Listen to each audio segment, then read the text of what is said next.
of all of the human phenomena that I've studied in my life, which is the one that has surprised me the most about human nature, the inability of people to change their minds despite overwhelming evidence to the contrary. Why do people double down instead of changing, even in the face of accelerating evidence of error? I'm in the business of, defending truth and persuading people of opposing ideas. But in most of the cases, it's la, la, la, I don't want to hear it. You talk about people turning a blind eye. There are none so blind as those who will not see. Paradoxically, what often happens when I expose you to contrary information, it only solidifies your position. Because while the ostrich doesn't literally bury its head in the sand, the metaphor is very apt, which is, I don't want to face reality. It's willful blindness. It's willful blindness.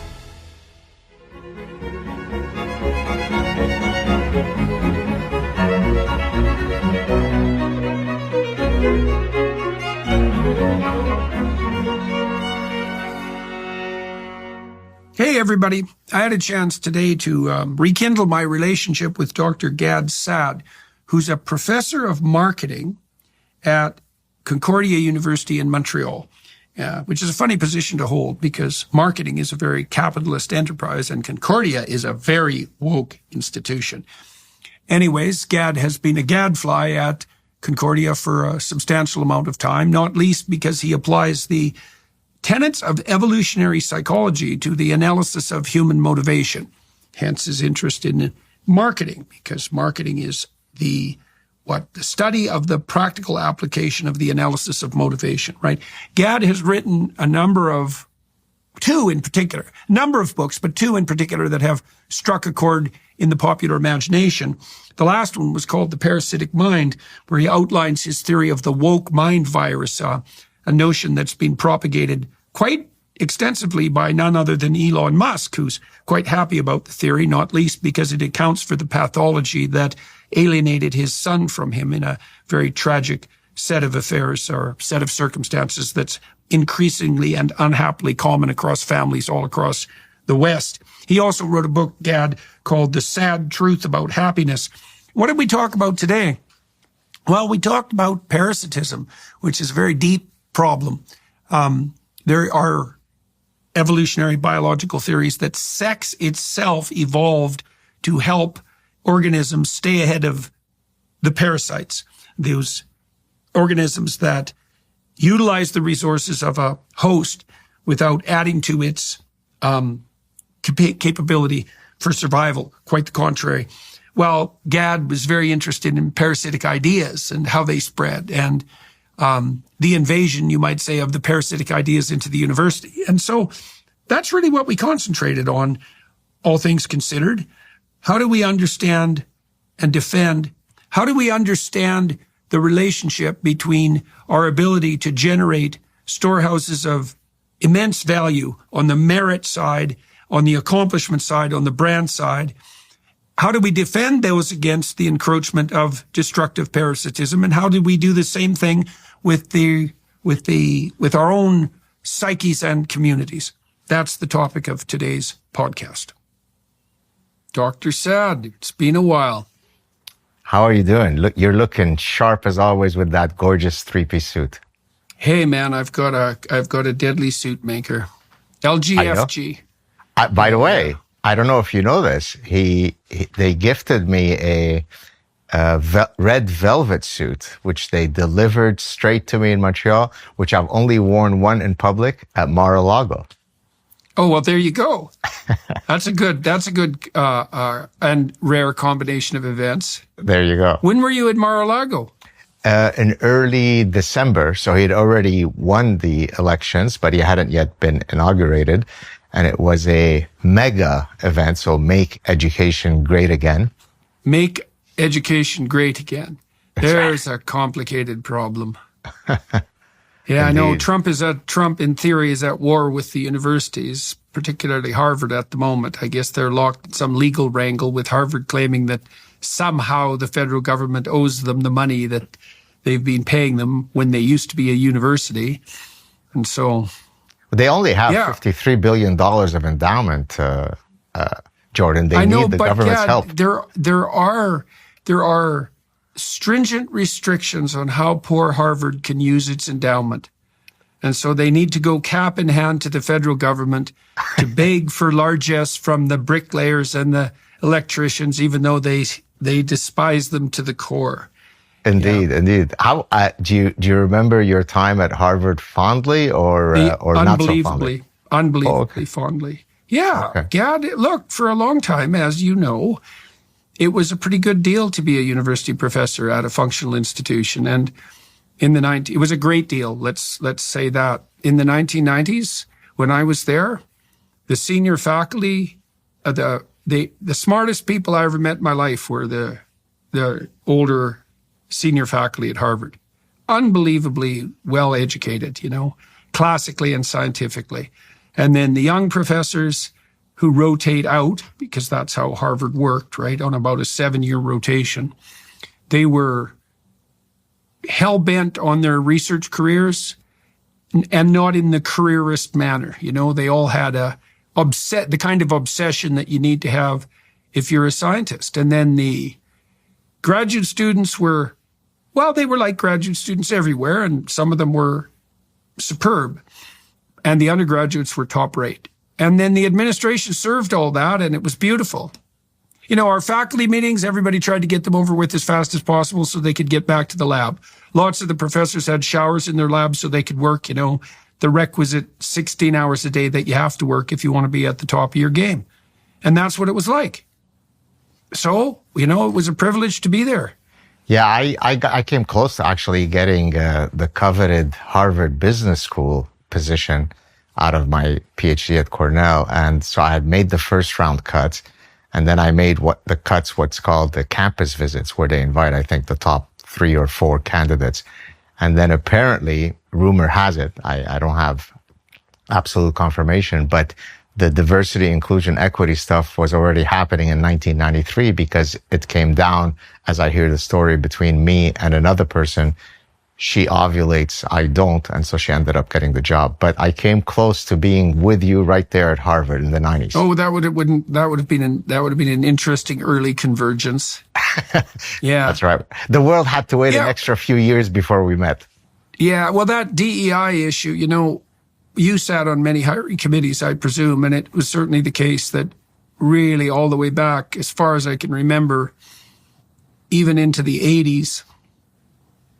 If there was a candidate who was of minority status, whatever that minority happened to be, the hiring committees, even that early, would bend over backwards to bloody well make sure that they got the job, and I would say from the 80s through about 2005, 10 maybe, merit was still essentially prioritized, but all that other idiocy had come creeping in. And of course, by 2010, you might as well just thrown up your hands in despair and headed for the hills, which, essentially I did 6 years later. And I think we'd got to the point where, and I was probably still like this, I think it was 70% of early applicants, like early stage career applicants for junior professorships in STEM fields in California, which was an excellent state system for a very long time. They're turfed out of the competition before their research dossier is evaluated.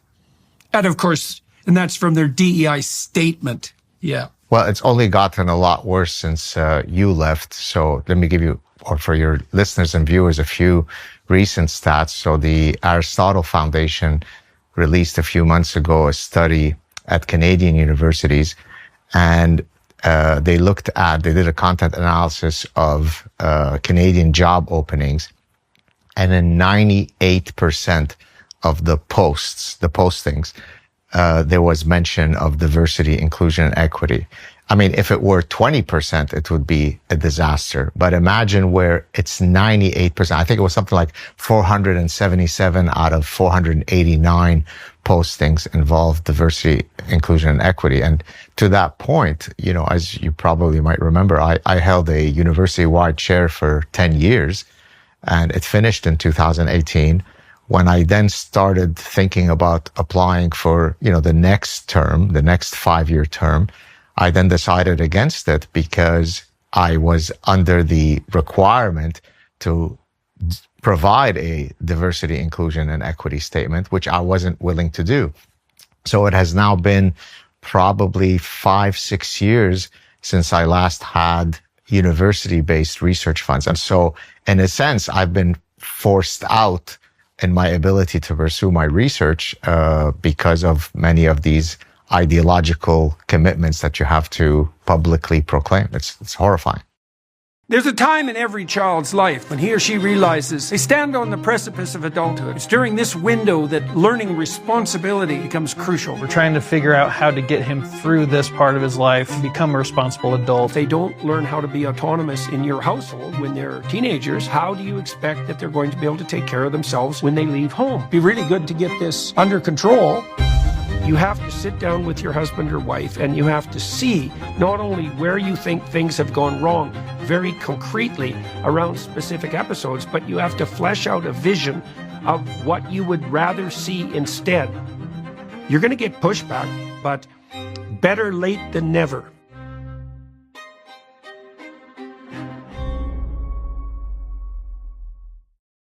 Yes, well, and I've been watching Harvard struggle with Trump and the research community as well, bleat and beat their chest about the fact that the only reason that the researchers ever provided the requisite DEI statements was because the government had made it mandatory. It's like, so I guess mandatory cowardice is an excuse for what? For selling your soul to the devil. Yeah, it's amazing. You know, I'll give you another amazing example. I've been on leave now from Concordia, which, you know, the university was kind enough to grant it to me. They were probably relieved, Gad. I didn't want to say it, but thank you for saying it. They were probably all celebrating. No problem. Yeah, I'm sure they were. That left-wing hellhole, that university, that terrible pro-Hamas, constant protesting home of the resentful and miserable, that Concordia? That Concordia. Their 5-year strategic mission is to indigenize and what's the other term? I can't remember the other term. To indigenize the curriculum. So imagine, how do you indigenize number theory? How do you indigenize differential equations? How do you indigenize evolutionary psychology? 1 little, 2 little, 3 little Indians? Is that how you do it? You're going to get me into trouble. It's me saying it, Gad, and I've already been in plenty of trouble. Fair enough. So, you know, it's very, very difficult to live in the ecosystem. I think when I first heard that you were leaving academia, I felt a bit of tension within myself. And that on the one hand, I was, oh no, you know, Paysan is leaving. On the other hand, I felt somewhat envious of you in that while I remained in the ecosystem of infinite lunacy, you were out, man. How you feel now that you've been out for a few years? Well, it's worked out very fortunate for me because, well, for a variety of reasons. I mean, first of all, I've been on a nonstop lecture tour really since 2018, punctuated by various, you know, fits of illness. And so what's my alternative? I can teach 150 kids in a classroom that looks like some sadistic architect designed it, for denizens of hell, all fluorescent lights and concrete blocks and hosable architecture, and they can sit in desks and be numbers in a 60,000 person monstrosity of gigantism while being lectured by the DEI mavens, or I can travel around the world to speak to paid audiences about exactly what I want to talk about and do something different every night. So that's a pretty good deal. And then we set up Peterson Academy, which is thriving. I just finished teaching, recording a new Maps of Meaning course. That was my cardinal course, I guess, at Harvard and the University of Toronto. And it'll be produced at the highest possible quality and then shown to our 45,000 students.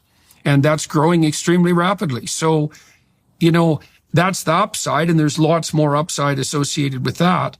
But the downside is I had a pretty good research career, Gad. You know, and that's the one thing I haven't been able to replace. Well, that and my clinical practice, you know, because I'm too evil to have a clinical practice. So, oh, by the way, I should tell you this. This is pretty funny in the most darkly horrible, quasi-totalitarian, idiot Canadian state manner. So, the College of Psychologists have deemed me, what would you say? I need to be re-educated out of my climate apocalypse skepticism and my disdain for the trans activists and my belief that maybe we shouldn't cut the breasts off 13-year-olds. All those terrible things that sane people know to be true deep inside of them, like the fact that there are actually men and women. I was asked on a show about a year ago of all of the human phenomena that I've studied in my life or I'm aware of, which is the one that has surprised me the most about human nature. And I paused for a second and I answered the inability of people to change their minds despite overwhelming evidence to the contrary. Justin Trudeau comes in, he does a disastrous job. What do Canadians do? Re-elect him. That's not enough. Let's do it a third time. Then he steps down. Maybe it's time now to do some autocorrection. What do Canadians do? They re-elect the party that put them in the position that we're in right now. So I think that answer that I gave, it was a British psychiatrist who was hosting me. I think it's that much more apropos today. It is almost impossible to get someone to change their opinions once it is anchored solidly into their personhood. So there you go. Hey, I've got a biblical reference that will clear that up for you. Okay, shoot. So one of the mysteries in the story of Exodus is why it takes the Israelites 3 generations to cross a relatively trivial stretch of desert. So what's the narrative explanation? So it's twofold. Remember in the account when after Moses encounters the burning bush and gets to the bottom of something and learns, which is what that story means, he goes back to get the Pharaoh to change his mind. But he doubles down, the Pharaoh. And that's the consequence of the ever-accelerating sequence of plagues.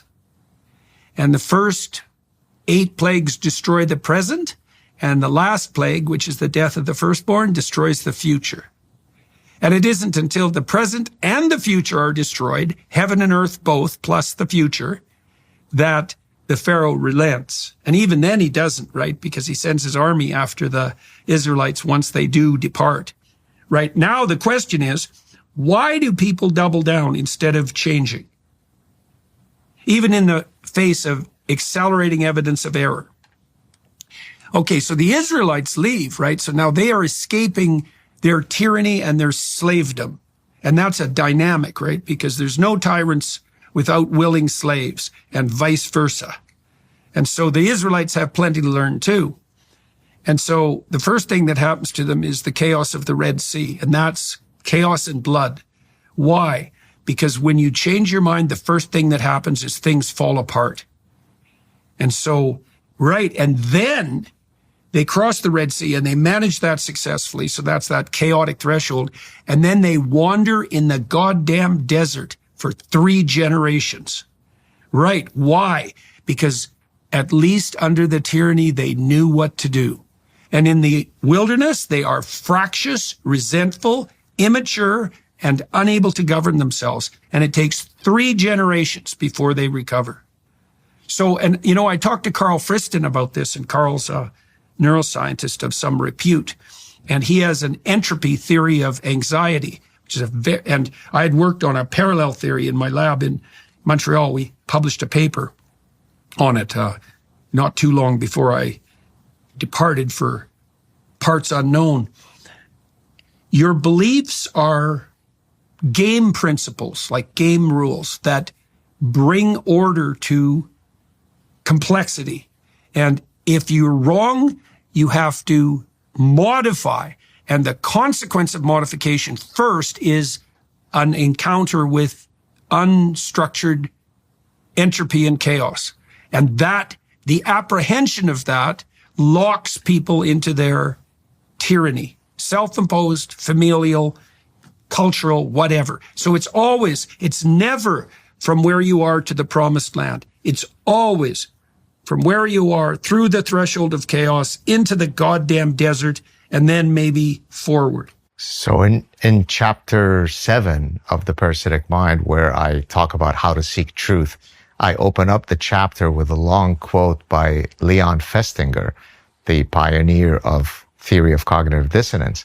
And it exactly speaks to your point. So the chaos that you're talking about with the Red Sea and so on in the biblical story is the chaos that you experience internally when you are faced with a dissonant amount of evidence that is contrary to the one that you hold so dear to you. And so it is no accident that this incredible quote by Leon Festinger, I obviously don't have it memorized here, but basically he's saying that there is no ends to which people will go to in order to maintain the coherence of their current belief system, irrespective of the amount of contrary evidence that they are exposed to, because then that triggers cognitive dissonance. And as a matter of fact, paradoxically, what often happens, as I'm sure you know, Jordan, when I expose you to contrary information, it only solidifies your position. So you could imagine how disheartening it is, right? I'm coming at you with a mind vaccine that hopefully gets you to perhaps revisit some of your, cherished beliefs. You mean like a university professor should? Like a university professor should. And what it ends up happening is exactly opposite to that. It only emboldens you in your position. It only solidifies that you were right, despite the fact that I've shown you that you were perfectly wrong. And so at times it can seem like an insurmountable struggle, because I'm in the business of, defending truth and persuading people of opposing ideas. But in most of the cases, it's la, la, la, I don't want to hear it. And that's why I talk about ostrich parasitic syndrome in the previous book, because while the ostrich doesn't literally bury its head in the sand, the metaphor is very apt, which is, I don't want to face reality. It's willful blindness. It's willful blindness. And so it's a very difficult game.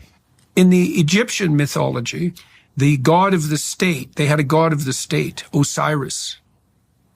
And Osiris was a great exploratory and nation-founding hero in his youth, awake and alert and curious, able to transform and to bring order. But as he ages, he becomes ossified, and that's sped along by the fact that he's willfully blind. That's in the Egyptian theology. Now, he has a brother, an evil brother, Seth. And Seth is the origin of the word Satan, by the way, through the Coptic Christians. And Seth is the eternal evil brother of the willfully blind king. And when Osiris is sufficiently old and sufficiently willfully blind, which means unwilling to understand the usurping motivations of his evil brother, Osiris chops him up into pieces and spreads his parts around Egypt. In fact, the Egyptians regarded each Egyptian province as a piece of Osiris, right? So that body would come together as an integrated state. When he can't kill Osiris because Osiris is a deity, so there's no killing him, but you can make sure everything falls to pieces. So that's the blindness of institutions once established. They ossify, and then they turn a blind eye to the machinations of the usurper. Right. Okay, so Osiris is now scattered all across the landscape. And so things have fallen apart. Right? People say that about their own life. Everything fell apart. His wife is queen of the underworld, Isis, and she rules the domain of the underworld and chaos, which is where you go when things fall apart. And she makes her appearance, right? So that's the renewal of the social order by what? The plenitude and terror of nature. And she finds Osiris's phallus, so the vessel of the seminal idea. And she makes herself pregnant and has a son. The son is Horus. Horus is the Egyptian god of the eye, the famous Egyptian eye with the fully open pupil. And he's also a falcon. because birds of prey have the most acute vision. And Horus is willing to see, and he can see evil. And so he goes back to Egypt when he grows up, like King Arthur. He grows up alienated from his evil community, and he goes back to fight Seth. And they have a terrible battle, and Seth tears out one of his eyes. And they continue to fight, and Horus gets the eye back, and he banishes Seth to the nether regions of the cosmos. No killing him, because the force that usurps and parasitizes never dies. Okay, now he's got his eye back. Now you think he could just slap it in his head and then he could rule. That's not what happens. He goes to the land of the dead, back to the underworld, voluntarily, and he finds Osiris, his father, languishing in the underworld, in a ghostly and desiccated state. And he gives him his eye. So he provides corrupt tradition with the capacity to see. And then Osiris awakens and they unite, and it's the union of Osiris and Horus that is the proper sovereign of the state and the soul of the pharaoh. Nice. Isn't that something? That's nice. I guess that's why you love to study ancient themes to link them to current realities, right? Well, it's so brilliant. The Mesopotamians too worshipped vision, attention, for exactly the same reason. It's exactly what we're talking about. Right. You talk about people turning a blind eye. There are none so blind as those who will not see. The deity of the revivification of the corrupt state for the Egyptians was literally the open eye. Pay attention. Right. And for the Mesopotamians, it was twofold. Pay attention and speak the proper words. Free associating here. One of the greatest guests I've ever had on my show is a gentleman who, when you translate his pseudonym in English, is Eye of Mosul. In Arabic, it'd be Ain al-Mosul, he was a guy who was literally documenting the atrocities that were being committed by ISIS in Mosul at great threat to him. And he was using the vision, the eye symbol to capture exactly that. You should go, if you ever have a chance, you should go and listen to our chat, because when people say, I'm too afraid to speak on campus because of reasons X, Y, Z, I usually will refer them to someone like this gentleman and several other very courageous people who literally put their lives in imminent danger in order to document some of the difficult realities that people face in the Middle East. And yet most people here are too afraid to speak out because they might be unfriended by someone on Facebook. And so I always try to contextualize the dangers that people feel in the West compared to some of the dangers that freedom fighters feel. And actually, I remember do you remember our chat, our event that was originally canceled at Ryerson, which we subsequently held a few months later in 2017 in Toronto? Yeah. I remember that in the Q&A period, someone asked each of the people on the panel, including you and I, who would be some of the freedom fighters that we each most admire. And in my case, I gave examples of people in the Middle East who speak out at truly extraordinary great personal risk. So there you have it. Yeah. Well, Gad, the thing about risk is a funny thing, because there's the risk that you accrue by speaking out, and then there's the risk that you accrue by being silent when you have something to say. Yeah. Well, that's the Jonah story, right? The dragon from the abyss will drag you to hell if you refuse to speak when your conscience tells you to. To that exact point, when people ask me, why is it that you speak out? I usually tell them that when I go to bed at night and I have to put my head on the pillow, the only thing that stops me from having a bout of endless insomnia is to know that I was fully true in defending the truth.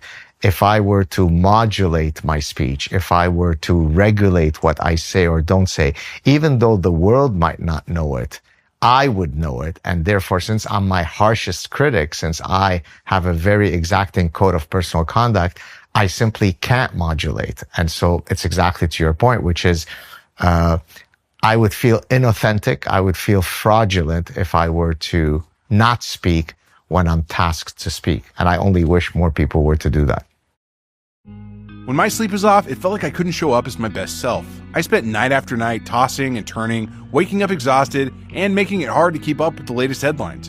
That's when I found Beam's Dream Powder. Beam is proudly founded in America and run by people who share our values, hard work, integrity, and delivering results. It's a healthy nighttime blend packed with science-backed ingredients shown to improve sleep so you can wake up refreshed and ready to take on the day.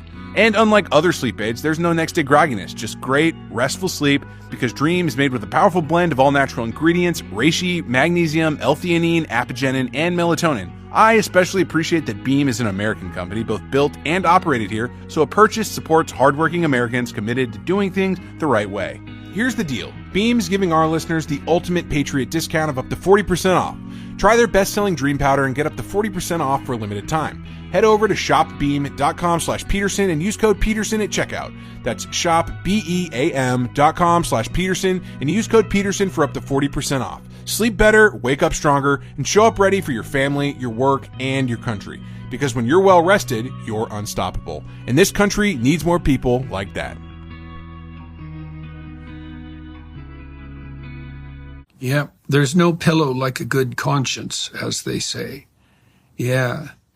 Yeah, you said that you have an exacting personal standard, but would it not, I'm very curious about your response to this, would it not be the case that you could say with equal truth that an exacting conscience has you in its grip? Yeah, that's a great question. So in the last book, in my happiness book, I have an entire chapter on the inverted U, which is sort of the universal law of maximal flourishing. Too little of something is not good. Too much of something is not good. And life is about finding that sweet spot, which of course Aristotle had already explained to us via his golden mean. Right? Exactly. A soldier who's too cowardly is not good. A soldier who's a reckless martyr is going to die very quickly. And somewhere in the middle stands the golden mean. So to your question, I argue that my perfectionism, which is one manifestation of perfectionism is a manifestation of my exacting standard, actually puts me beyond the sweet spot. And let me give you an example. When I received the galley proofs, let's say to my latest book, most authors would view that as an opportunity to celebrate. This is the last final step before the book goes out into production. To me, I go through an infinite amount of angst because this is the last time that I could ever find that misplaced, comma or that typo on page 337. And so I end up spending probably 5 times as much time as with the typical author when they're going through the galley proof because of my exacting nature, because of my maladaptive perfectionism. So even for a trait that you would think is a noble trait, right? You're conscientious, you have attention to detail, even that could be in the maladaptive part of the curve. Yeah, well, I wonder, it's a strange thing, because you have to adjudicate adaptive with a specified time frame. And time frame is a tricky matter, right? Because look, why do people go along with the horde when their conscience is suggesting the alternative? And the answer to that is, I think, you tell me what you think about this as a student of evolutionary biology and motivation, because time frame is a crucial issue here, right? That's why we delay gratification. That's why there's a distribution of future preference. Forgive me for interrupting you. Yeah. I was literally, before I came here this morning, I was working at the cafe on my forthcoming book. I was working on a section on delayed gratification, but go ahead, continue. Okay. Well, so here's a hypothesis, is that service to an exacting conscience is the longest term game. So I was going to tell you, I said, I mentioned before we began the podcast that I wanted to tell you a story about Abraham. And maybe I can do that now if you don't mind, because I Please. got Brett Weinstein's comments on this, by the way, because I'm very curious about its evolutionary significance. I think it's the antidote to the notion of the selfish gene. And I think it's evolutionarily sound. So let me tell you what, let's say that as you mature, let's start out this first, is when you're immature, your time frame is very short. And so you're after immediate gratification. That's the case with 2-year-olds and like radically immature people. They want whatever it is, they want whatever in them is demanding to be satiated now. And they can't forego that gratification for future consideration or others. And those are kind of the same thing, right? You in the future is pretty much like someone else now. It's a hypothetical. Right? And so psychopaths, for example, serve their future selves very badly. They don't learn from experience and they get themselves in trouble in pursuit of immediate gratification. They're radically antisocial. It's a propagation or an extension of immaturity. I think that's what Marxism is too, by the way. Property is theft. That's pretty damn convenient if you want what other people have sacrificed for. Okay, so Abraham, I'll try to make this brief. Abraham is dependent and immature when the story starts. He lives with his wealthy parents, and he's never had to lift a finger, even though he's like into his 7th decade. And then a voice comes to him. And you could think about it as the voice of calling, or the voice of adventure, or the voice of conscience. They all work equally well. And it says to him, you have to leave your zone of comfort.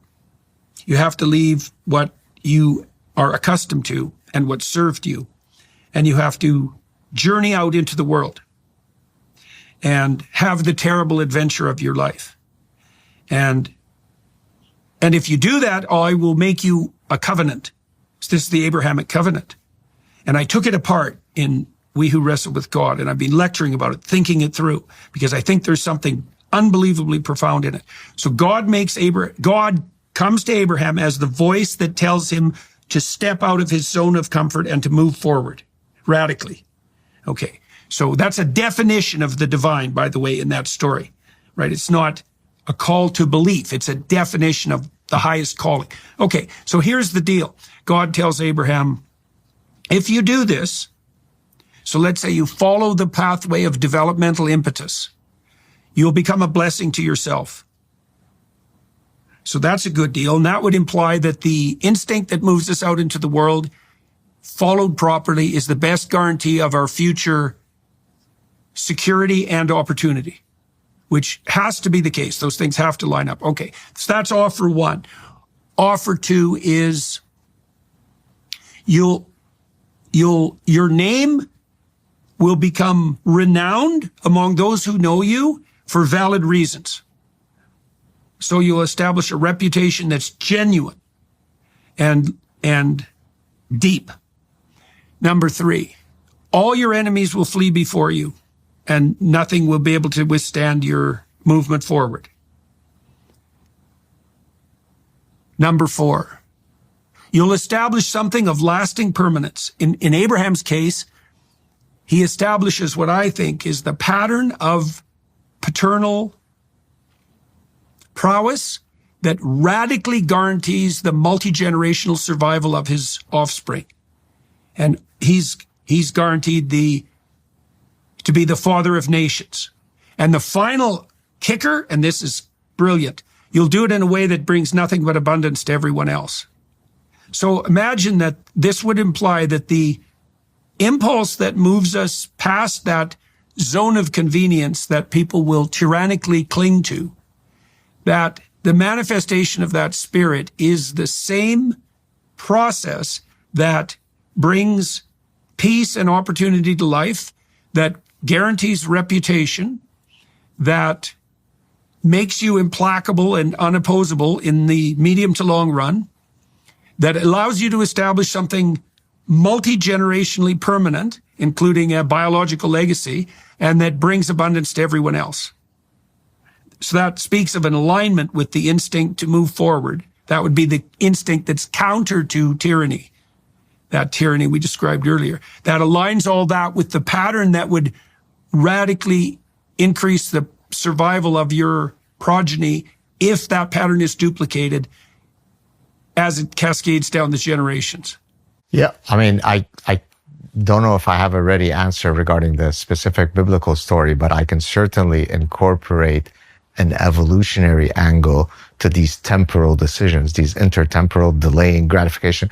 So let me tell you about two great studies. These are not my studies, but they're quite evolutionary in spirit.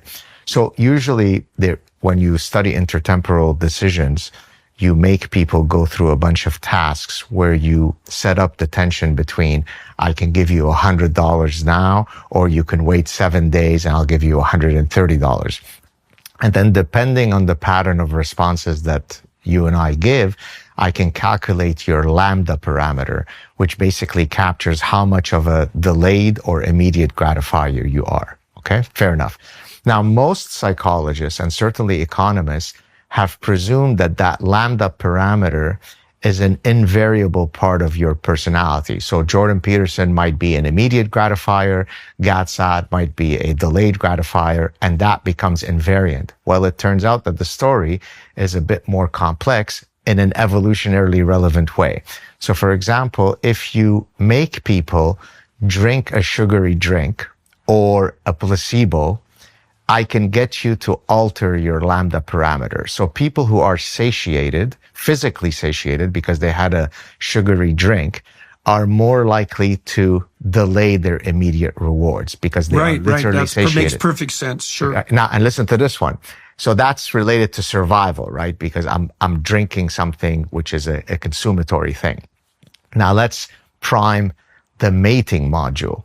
If I show men and women photos of sexy opposite sex targets, that priming doesn't work for women for obvious evolutionary reasons. But for men, if you prime them with photos of scantily clad sexy women, their lambda parameter changes such that they want it now. So in other words, they become a lot more driven by immediate gratification, even if it's in a different domain. That generalizes. Oh, that's interesting. Exactly. So so I'm either catering to your mating module or to your survival module.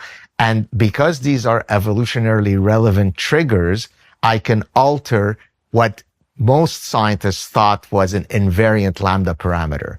And so to your point, your intuition of asking an evolutionist about intertemporal choices, there really is an evolutionary story to that. Well, you know, that's also reflected in the Abrahamic story, because Abraham's relationship to this voice that calls him forward is sacrificial.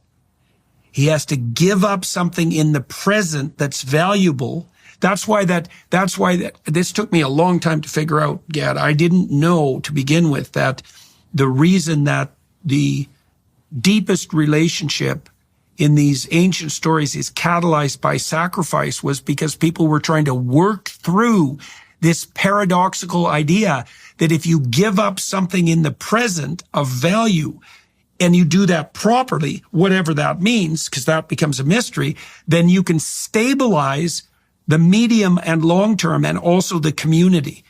And so you think about what this means if this is right. And like it's evident to me from comparing multiple stories that sacrifice is the ritual of delay of gratification, right? It's the ritual of work, right? And work is the sacrifice because you give up your pursuit of immediate gratification in the present to stabilize your future and to fill it with opportunity.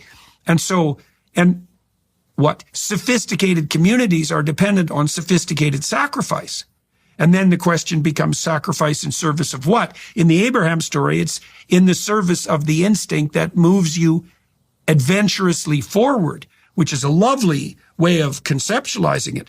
But the fact that the sacrifice is involved. So what happens too is that Abraham pursues a sequence of expanding adventures, each of which demands a more exacting sacrifice. And that culminates in God's request that he'd sacrifice his son, right? you could say, to the spirit of adventure. Of course, Abraham gets to keep his son, which is the moral of the story, I think, which is that if you're willing to sacrifice even your children to what's highest, then you'll get them back, right? And you'll win. But it's a long-term game. You know, we did experiments with that Lambda technology. And we showed that, and this is, I think, very much in keeping with what you described, if you put people in a state of enhanced positive emotion, they're more likely to discount the future, because that's the activation of that appetitive system. And it's also the case that extroverts will discount the future more heavily than introverts. And extroverts are in a state of enhanced positive emotion. And so, right, an extrovert is pursuing opportunity in the social realm pretty much all the time. And so, well, and the capacity to delay gratification turns out to have unbelievable beneficial downstream effects, whether it be to your likelihood of success in life, whether it be to your health, whether it be to your happiness. So let's just take a few examples. You and I sacrificed going out and partying when we were young, when many of our friends did so. We probably stayed in school. I don't know when you finished your PhD. I finished my PhD in my late 20s, when many of my friends would have already been earning paychecks for 5, 6, 8 years. But by sacrificing that, when you look at us when we're both 60, probably one would argue that I've made up for whatever I sacrificed back then, and as you have.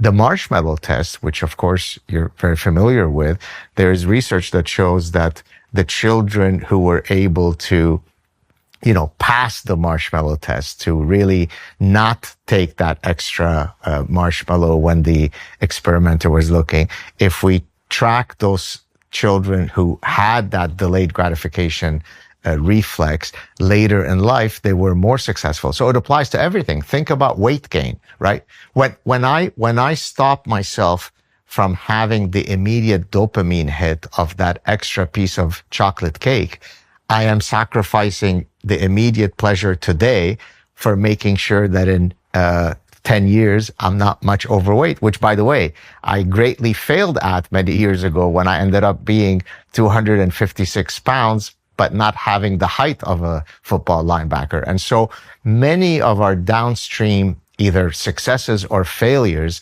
stem from the original thing that we're talking about, which is, are you able to sacrifice something today for something positive tomorrow? I mean, would you agree that it's probably one of the traits that is most causative of our future successes or failures? On May 19th, something profound began, a consecration to Jesus through St. Joseph on Hallow. What's fascinating about Joseph? He never speaks a single recorded word in Scripture, yet his actions echo through time. This quiet carpenter accepted history's greatest responsibility, raising God's own son. This consecration journey walks you through Joseph's life, inviting you to internalize his virtues, his courage, his obedience, and his sacrificial leadership. And perfectly timed, it culminates on Pentecost when the Holy Spirit descended and the church began. In our chaotic modern world of carpools and deadlines, Hallow makes structured spiritual reflections possible. You don't need a monastery retreat. You don't need to bring sacred order into your daily disorder. Walk with Joseph. Accept the weight of responsibility, and in doing so, orient your soul toward what is truly good, truly worthy, and truly divine. The St. Joseph Consecration, May 19th, only on Hallow. Plus, right now, Hallow is offering 3 months completely free. Visit hallow.com/Jordan for this exclusive offer today. Look, I don't even have to agree. The literature on that is crystal clear. So the best predictor of long-term success in a complex, organized society is general cognitive ability, right? And that's probably something like, part of what that is just speed of thought. That's not all of it, because depth of thought, ability to juggle multiple concepts simultaneously, but it's a unitary phenomena, general cognitive ability. It's indexed with the SATs and the GREs and the MCATs, all of these tests of cognitive merit. But the next best predictor is trait conscientiousness. And conscientiousness is orderliness and industriousness. And both of those are markers of the willingness to, it's complicated, Gad, because we looked at the relationship between trait conscientiousness and future discounting. And in the future discounting tasks, we couldn't find a relationship. So whatever future discounting is indexing with regards to the ability to delay gratification is not exactly the same component of sacrificial willingness that conscientiousness indexes. You know, we probably tried 50 laboratory tasks trying to find an actual task that trait conscientiousness predicted, and we couldn't find one. We couldn't find one. Not a task. Self-report works. Other report works. You know, and you can derive a pretty good index of someone's suitability for a complex, exacting managerial position with a big 5 personality inventory if people don't cheat it. But be damned if we could find an actual behavioral task that indexed it.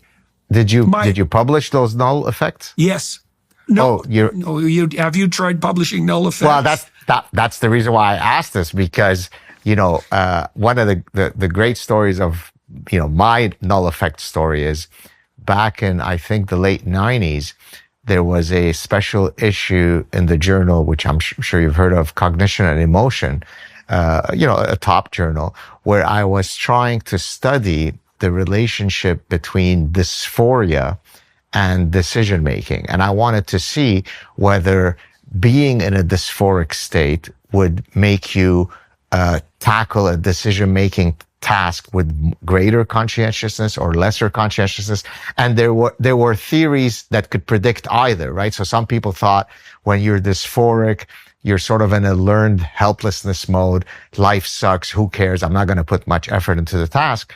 Whereas there's another research stream that argued the exact opposite, which is when I feel dysphoric, one of the ways that I can gain control and mastery over my environment is to put in more effort into the decision. Right, And so I came into the research without any a priori hypotheses, precisely because I didn't have a good sense of what I should expect. I said, let me just do exploratory research and see what I get. And I think I had measured something like 16 or 17 dependent variables, different dependent variables. And I had 2 groups, the non-dysphorics and the dysphorics. And I think on all of the measures except one, I had gotten no differences between the 2 groups. Yep. So there was, let me just finish this. Please do. Yep. And so I had sent the paper to a special issue of Cognition and Emotion, and the special issue was on the application of emotions in decision making. So it couldn't have been more perfectly suited. And the guest editor at the time, who's a famous psychologist whose name you would easily know, but turned out to be an utter abject asshole, because I recently gave a talk somewhere on some of the parasitic stuff, but he really hated me because, you know, he was of a different persuasion. He's an ardent leftist. But in any case, he wrote back to me and said, look, I would love to accept this paper, but unfortunately, Gad, it is laden with nothing but null effects. To which I answered, but don't you think that the ubiquity of the null effects in this case is worthy of it being documented in the literature? And apparently I wasn't able to convince him. So that's what happens. Well, let's take that apart for a minute, because Sure. I think we can probably understand why, at least in part. So if you look at the big 5 structure, the emotions load on extroversion and neuroticism, right? So you have extroversion, neuroticism, agreeableness, conscientiousness, and openness. Extroversion and neuroticism pretty much cover the whole domain of emotion. So extroversion is the behavioral manifestation of either lower threshold for positive emotion or more positive emotion. And neuroticism is the behavioral expression of more negative emotion or lower threshold for negative emotion. So all the emotional phenomena load on extroversion and neuroticism. It's possible that the delay discounting tasks that we were referring to are primarily modulated by emotion, right? But that conscientiousness, remember, these are orthogonal traits. So conscientiousness doesn't look emotion dependent, because if it was, it would load on extroversion or neuroticism. So there's some aspect We did one study where we found a behavioral effect of conscientiousness. That was only one. Breadth of attentional focus. So conscientious people could focus their attention on a smaller place. Now, to some degree, they sacrificed breadth of attention for that, as you'd expect. Openness modulated that, creativity, let's say, but it was focus of attention. And you can see that could be quite different psychophysiologically from the effect of emotion on modulation of delay of gratification. So maybe that's that might be a rabbit hole worth wandering down. You could think when your attention is highly focused, the disciplinary element of that is to keep all those competing motivational states out of the game, right? And that seems to be, I think, you tell me what you think, that seems to be something like what we refer to when we refer to willpower. It's like maintenance of a frame of reference, a narrow, goal-directed, task-oriented frame of reference, despite competing temptations. And again, trait conscientiousness is a very good predictor of long-term success, especially. It's best predictor, apart from IQ, of wealth and security. It's a pretty good predictor of longevity. It's a pretty good predictor of marital stability. Like, what do they say? All good things come to those who wait. So if you're going to hire someone, trait conscientiousness is the first thing you look at after raw intelligence. But it doesn't look emotion dependent, which is what you discovered. That's what you showed. Yeah, exactly. That's exactly right. Maybe I need to revive that paper because I never published it.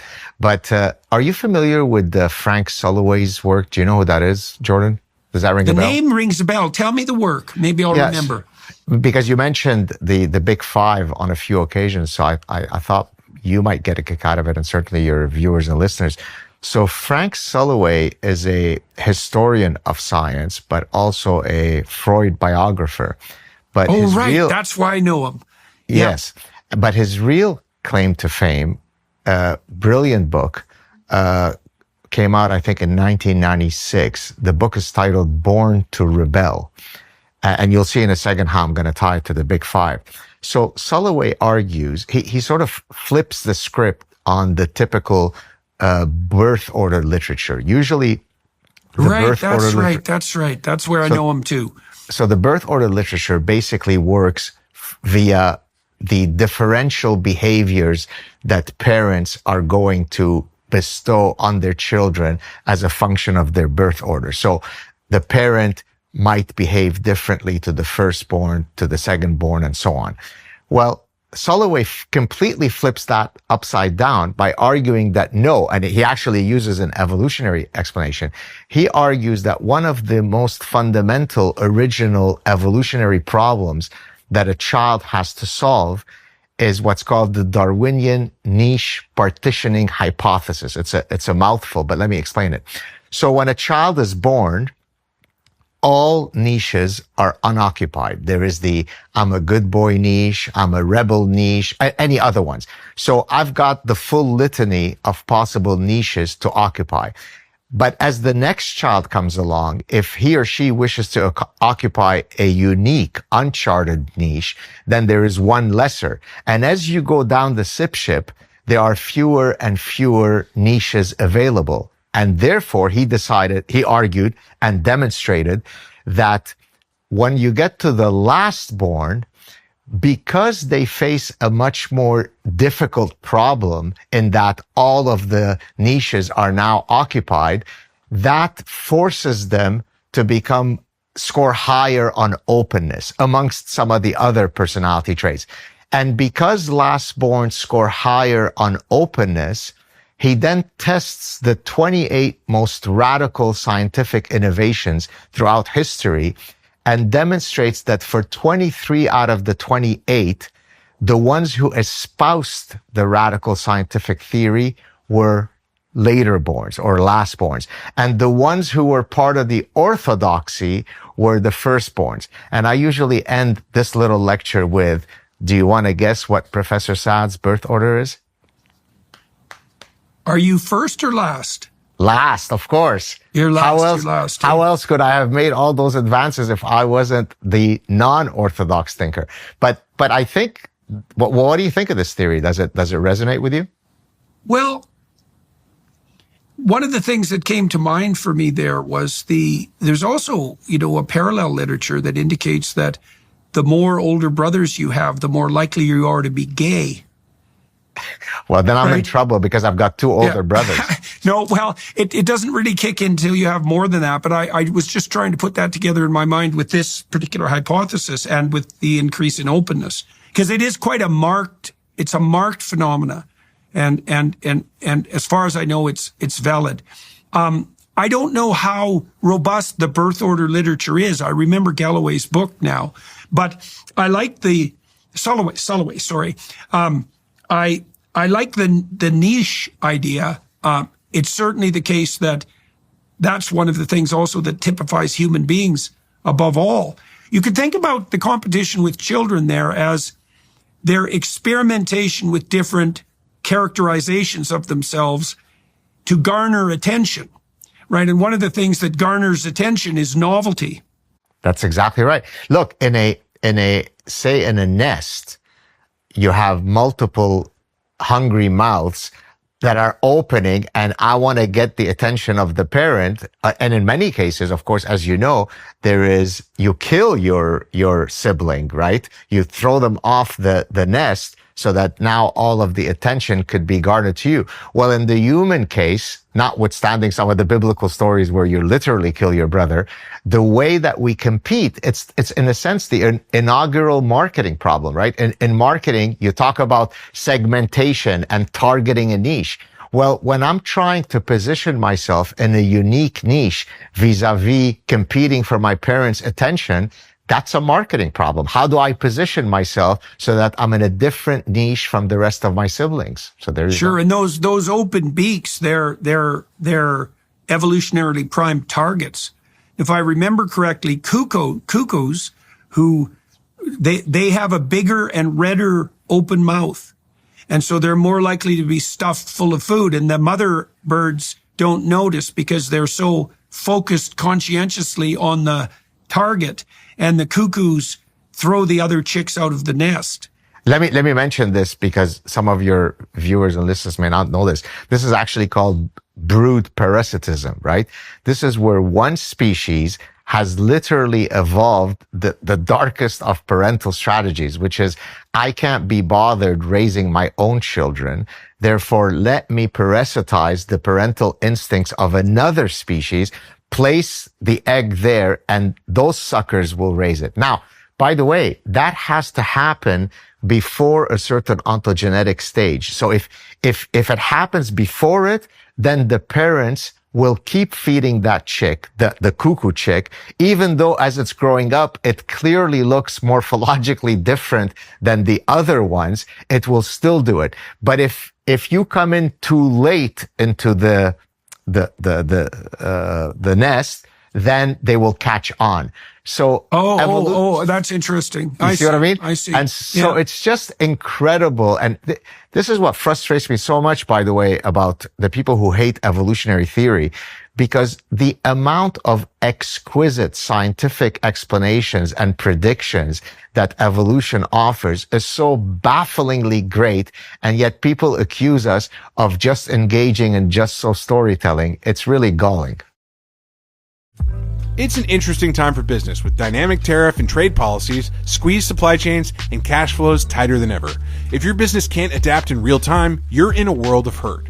You need total visibility from global shipments to tariff impacts to real-time cash flow. That's where NetSuite by Oracle comes in, your AI-powered business management suite, trusted by over 41,000 businesses worldwide.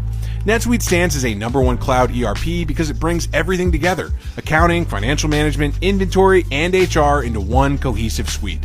No more jumping between systems or reconciling conflicting data. With a single source of truth, you gain visibility and control needed to make quick decisions. The real-time forecasting lets you peer into the future with actionable data, helping you stay ahead of challenges. The AI embedded throughout automates everyday tasks, allowing your team to remain strategic while helping you identify bottlenecks, understanding their costs, and pivot rapidly when circumstances demand it. In today's business environment, that kind of agility is essential. It's one system, full control. Transform complexity into clarity with NetSuite. If your revenues are at least in the 7 figures, download the free ebook Navigating Global Trade, 3 Insights for Leaders at netsuite.com/JBP. Again, that's netsuite.com/JBP. Yeah. So let's go down the parasitic rabbit hole for a bit. So I'm going to make some propositions and you tell me if you believe that they're valid. The first ground truth, I would say, is that I've read array of evolutionary literature. This isn't the only hypothesis, but it's a good one, that sex itself emerged so that creatures who were replicating could escape the problem of parasites. So the theory goes is that the parasitic form is simpler than the form of the host, generally speaking, and that can give it a reproductive speed advantage. And so the parasite can overwhelm the host, and the host perishes ignominiously with no offspring under those circumstances. So what the host does is mix up its genes so that the parasite is stymied in its attempt to adapt to the host across generations. And the parasite problem is so deep that the host is willing to sacrifice 50% of its genes, of its variable genes, which is what happens in sex, rather than, say, parthenogenic reproduction, where you just clone yourself. So that's how deep the parasite problem is. So is that reasonable so far? Yeah, it is. And I'm trying to think whether the theory that you just enunciated, if it's not Bill Hamilton who came up with it. It might be Hamilton, right? Yeah. I think it might be Hamilton. Yeah. Okay, so let me add one. Yeah, go on. Well, I just want to add one more layer because this will tie it into your book and into the experiences that we've had. So, this is a weird way of introducing this, but I'm going to do it anyways. I spend a lot of time showing my students at the University of Toronto and Harvard the movie Pinocchio, because Pinocchio is a deadly accurate representation of development and its perils. It's really remarkable. But there's weird things about it, very weird things that are hard to explain. The fact of the bug that's the conscience, the fact that Pinocchio starts as a marionette, pulled by forces that are beyond his control, right? You know what he's tempted by? It's so funny, Gad. He's tempted to become an actor, so that's a narcissist.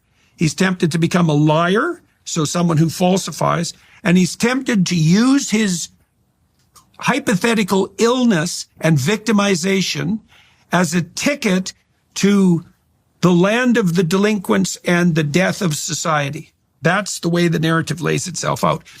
In any case, this is the odd part that's relevant to the parasite issue.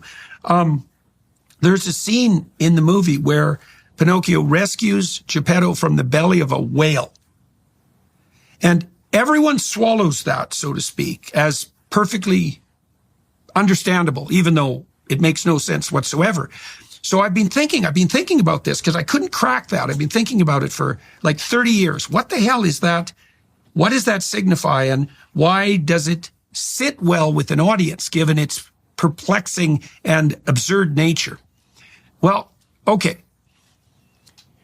So a carcass is a storehouse of value, right? So that's why we were herders, obviously, or hunters. And if we hunted mammoths way back 25,000 years ago, we would take down a carcass that was too big for us to consume, and we would store it in the bodies of our co-hunters. And that was reputation, right? Right. Our reputation as an avid sharer made it more likely that we would live through periods of famine because we're collective hunters. Okay, so that's how a carcass might be distributed and transformed into reputation. In any case, the largest of all possible carcasses is a whale carcass. So a whale carcass is a storehouse of value. When the spirit that gave rise to the provisioning of the carcass dies, the the dying father is inside the whale, and that's why the puppet who's trying to transform has to rescue it. That's the universities, Gad. So this is what's happened as far as I'm concerned. Tell me what you think of this. Since World War II, particularly, we set up a very conscientious society. It was based almost entirely on merit, absent corruption from, say, oh God, I don't know when, but certainly from 1945 to, say, 2010, 2005, something like that. And in consequence, we stacked up an awful lot of whale carcasses. And the parasites moved in. Yeah, I mean, I liked sort of the metaphor, the explanation of how using the sharing mechanism, because I can't consume, that is literally out of reciprocal altruism, right? It's right. It's Bob Trivers. Exactly. And actually, I was wondering, because earlier we were talking about your time at Harvard. Trivers got his PhD at Harvard, and E.O. Wilson, who was also at Harvard and recently passed away, I recently read his autobiography, Naturalist, which I highly recommend for anyone. Oh, yeah. It's beautifully written, really gorgeous autobiography. E.O. Wilson used to say that and E.O. Wilson was no intellectual slouch, right? I mean, he was a very bright guy. And he used to say that when Bob Trivers would walk into his office in his sort of manic phase, discussing all kinds of brilliant ideas, he would be so exhausted after that meeting that the day was over, he had done enough, and he would just go home. That gives you a sense of the kind of brilliance that you might find in some of these carcasses of whales that we call universities today.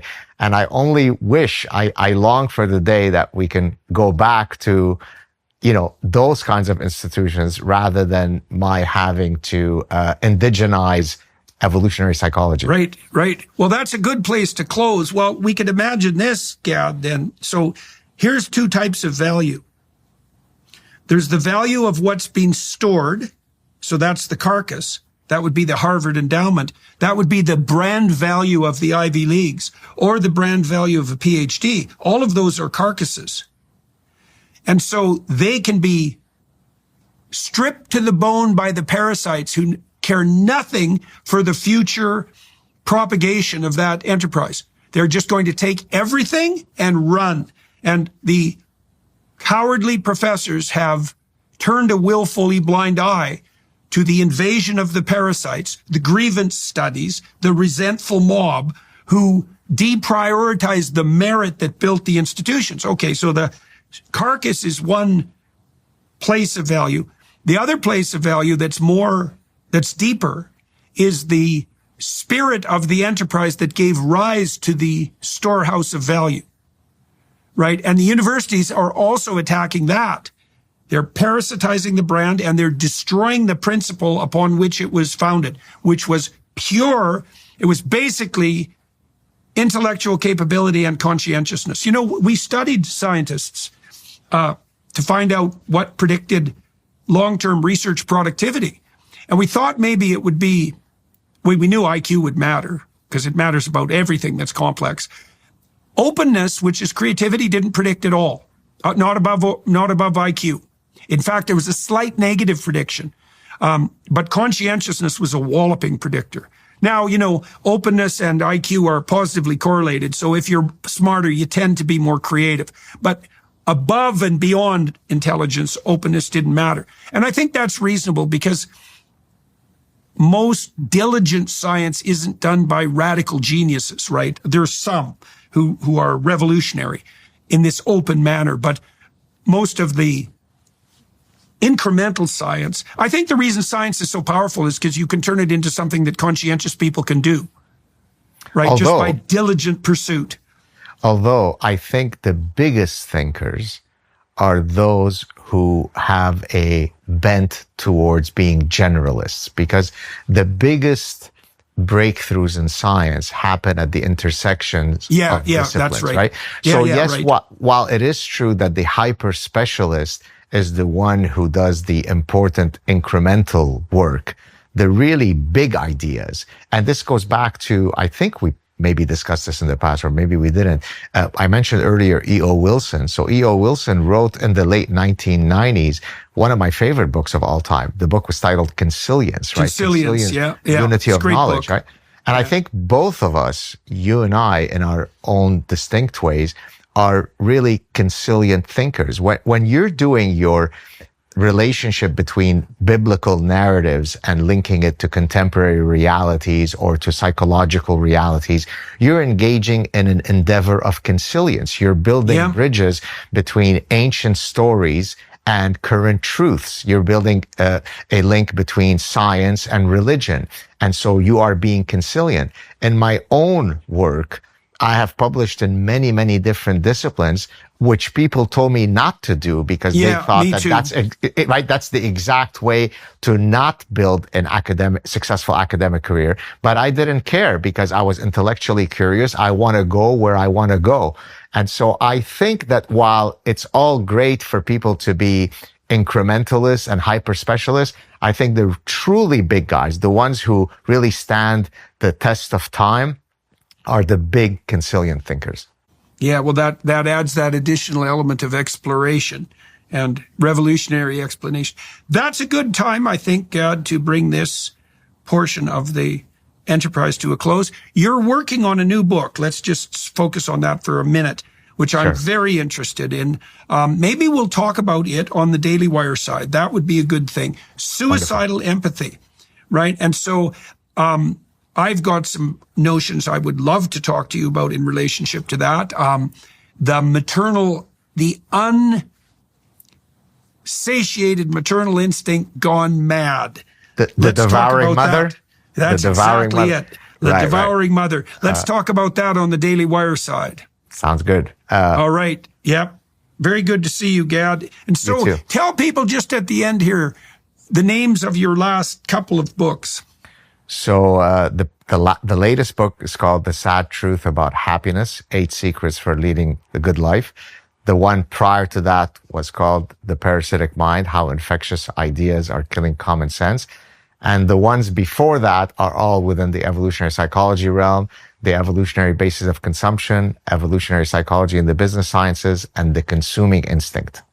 Right. Well, it's a pleasure talking to you, sir, and we'll join you again on the Daily Wire side. For everybody who's watching and listening, as you know, we do another 20 minutes to half an hour on the Daily Wire side, and we're going to talk to Gad today about suicidal empathy, which is the title of his new book.